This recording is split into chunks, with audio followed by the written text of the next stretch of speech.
হাই friends, আজি যাবলৈ ওলাইছোঁ মইনাপুৰীয়া নামঘৰ।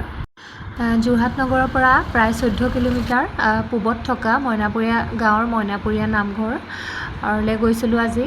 আৰু প্ৰায় যোৱা হয় ভাদ মাহত, আৰু এতিয়া পবিত্ৰ ভাদ মাহ চলি আছে যিহেতু, সেইবাবে ভাবিলোঁ মইনাপুৰীয়া নামঘৰলৈ এপাক গৈ আহোঁ। আৰু এয়া আমি গৈ পাই ধূপ চাকি ল'লোঁ, ধুনীয়াকৈ চাকি ধূপ জ্বলাবৰ বাবে লৈ লৈছোঁ ইয়াতেই, আৰু শৰাই বস্তুখিনিও লৈ লোৱা হ'ল। তাৰপিছত আমি এতিয়া চাকি ধূপ ল'লোঁ, তাৰপিছত নামঘৰলৈ সোমাবলৈ আহিছোঁ। আৰু তাতে ভিতৰত গৈ চাকি জ্বলোৱা ঠাইত ধুনীয়াকৈ চাকি ধূপ জ্বলাই ল'ম। আৰু চাকি ধূপ আৰু শুনকচোন, ইমান ধুনীয়াকৈ ভকতসকলে নাম লৈ আছে, শুনি কিবা মনটো ভাল লাগি যায়। আৰু এইটো মাহত আচলতে অহৰহ দিনে ৰাতিয়ে নাম লৈ থকাই হয়। এয়া হৈছে মইনাপুৰীয়া নামঘৰৰ বৰচাকি গছ, তাতে সকলোৱে তেল ঢালে, আৰু আমি তেলো ঢালিলোঁ আৰু এনেকৈ চাকিও জ্বলাই ল'লোঁ।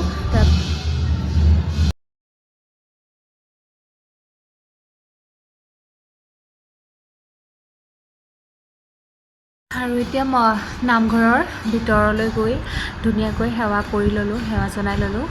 আৰু এয়া দেখিছেই, ভকত বৈষ্ণৱসকলে নাম লৈ আছে। তাৰপিছত সেৱা জনাই থাপনাত তামোল পাণ আগবঢ়াই লৈ তাৰপিছত অলপ টাইম নামঘৰৰ ভিতৰতে বহিলোঁ আৰু নাম শুনিলোঁ। আৰু আচলতে ভাদ মাহত গৈ খুবেই ভাল লাগে, ভক্তগণৰ ভিৰ হয় যিহেতু, আৰু দিনে ৰাতিয়ে নাম প্ৰসংগ লৈ থাকে।